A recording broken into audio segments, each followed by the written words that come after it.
পণ্ডিত ঈশ্বরচন্দ্র বিদ্যাসাগর ও বিপ্লবী ক্ষুদিরাম বসুর জন্মভূমিতে রেলপথের দাবিতে মোহবনী এবং চন্দ্রকোনার ভগবন্তপুরে একটি পথসভা ও গণস্বাক্ষর কর্মসূচি আয়োজন করা হয়।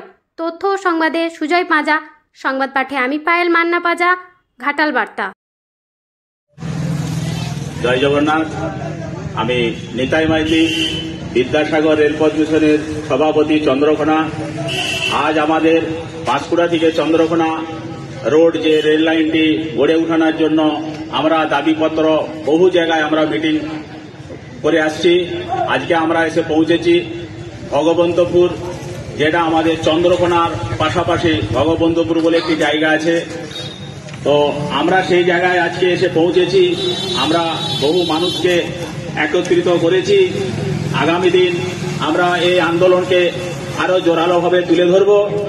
আমাদের মুখ্য উদ্দেশ্য মানুষজনকে আমরা এইটাই বলবো যে আমাদের পাঁশকুড়া থেকে চন্দ্রকোনা রোড হলে আমাদের মানুষদের কি সুবিধা হবে। প্রথম কথা, যদি পাঁশকুড়া থেকে চন্দ্রকোনা রোড হয়ে গড়ে ওঠে তাহলে আজ আমরা চন্দ্রকোনা থেকে যারা হাওড়া যাব তাদেরকে আমাদেরকে 150 টাকা দিতে হবে। কিন্তু যদি রেল লাইনটা গড়ে ওঠে তাতে আমরা মাত্র 50 টাকার বিনিময়ে আমরা হাওড়া চলে যাব। এবং তার সঙ্গে আরেকটি জিনিস, এই রেলপথটি গড়ে তুললে তার মধ্যে আমাদের কিছু কলকারখানা হবে এবং ছেলে মেয়েরা চাকরিও করতে পারবে, বা ট্রেন লাইনেও অনেকে কিছু না কিছু চাকরি করে খেতে পারবে, বা স্টেশনে স্টেশনেও আমাদের কিছু না কিছু ছোট মোটো বিজনেস করে খেতে পারবে। তাই আজ ভগবন্তপুর মানুষকে আমি একটাই নিবেদন করে যাব যে আপনারা আগামী দিন আমাদের সঙ্গে যুক্ত হন। আমাদের এই যে কমিটিটা আছে, এই কমিটির গ্রুপে সবারই ফোন নম্বর আমাদের দেওয়া আছে। আমি থাকি উড়িষ্যা কটকে। আমি মাঝের মধ্যে 1 থেকে 2 মাসের মধ্যে এসে আমি প্রোগ্রাম করি।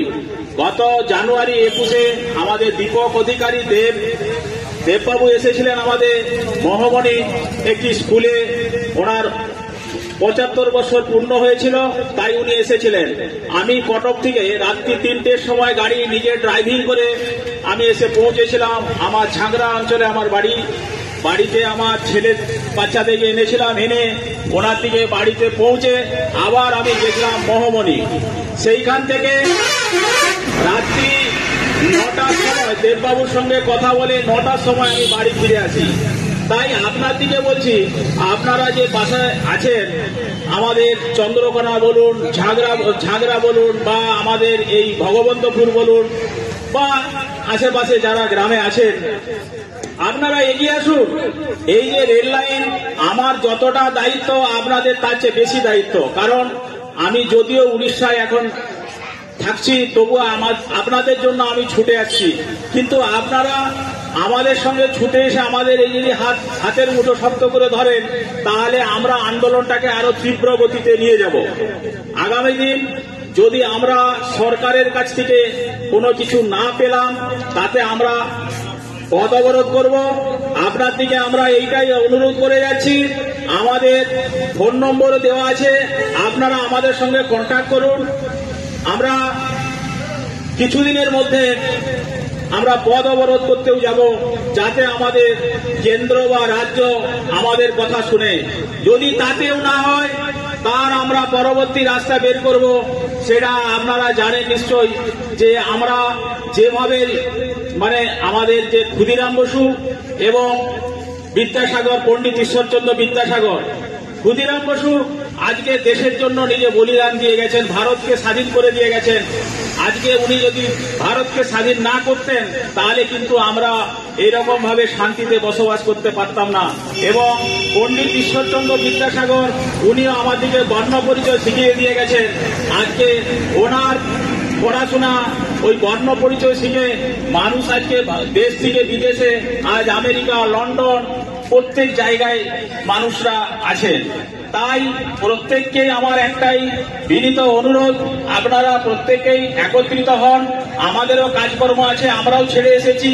আপনারা হয়তো অনেকে বলছেন আমার কাজ আছে, কিন্তু কাজ প্রত্যেক মানুষেরই আছে। তার মধ্যে আপনারা সময় বের করে আমাদের গ্রুপের সঙ্গে যুক্ত হন।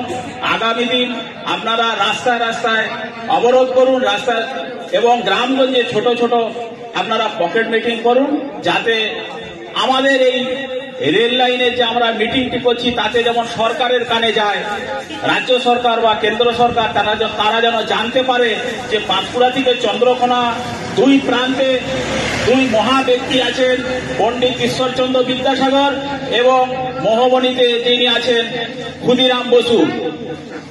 তো ওনাদের উদ্দেশ্যে আপনারা এগিয়ে আসুন, ওনাদের উদ্দেশ্যে ট্রেন লাইন কিভাবে হবে আপনারা প্রত্যেকেই চেষ্টা করুন। জয় বিদ্যাসাগর, জয় ক্ষুদিরাম, জয় জগন্নাথ। রেলপথ মিশনের পক্ষ থেকে সবাইকে স্বাগত জানাচ্ছি। এখন আমরা একজন সত্তরোর্ধ্ব মানুষকে পেয়ে গেছি এখানে মহাবনী গ্রামে, ক্ষুদিরাম বসুর জন্মস্থান মহাবনী গ্রাম। তো আপনার নাম? গণেশচন্দ্র পাল। তো আপনার বয়স কত? বয়স 70 এখন। তো এখানে তো ক্ষুদিরাম বসু জন্মেছিলেন। হ্যাঁ, ক্ষুদিরাম বসুর জীবন নিয়ে কিছু বলুন আমাদেরকে। এখন তখন সেই ছোট আচ্ছা। বা হয়নি এরকম অবস্থা। আচ্ছা। তো এখানে জন্ম, বিভিন্ন সংগ্রামের মধ্যে তো যেটুকু বুঝেছি ওর বিপ্লবী মানে এখানেই মানে অনেকদিন হয়ে গেলেন, বিপ্লবী ছিলেন। প্রধান মানে প্রথম শহীদ বীর ক্ষুদিরাম। তো ওই চলছে টুকটাক, আর কি রাজনৈতিক দলের সহযোগিতা এখানে টুকটাক এইসব উন্নয়ন হচ্ছে। কিন্তু রেলপথের আপনারা যে উদ্যোগটা নিয়েছেন, রেলপথের কোন নেতা মন্ত্রী যাই বলুন, কোন রকম কেউ প্রশ্ন তুলেনি, যেখানে একটা প্রয়োজন। হ্যাঁ, যেটা আপনাদের উদ্যোগটা আমাকে খুবই ভালো লাগছে। আপনাদের চেষ্টাটা সফল হোক সেটাও কামনা করি। আচ্ছা, আপনি এখানে রেলপথ চান তো? অবশ্যই, না হলে আর না চাওয়ার কি, আমি কেন, পুরা গ্রামবাসী এলাকাবাসী সবাই চায়, কিন্তু করার লোক নেই। আপনাদের উদ্যোগটা সফল হোক ওই জন্যই বলছি।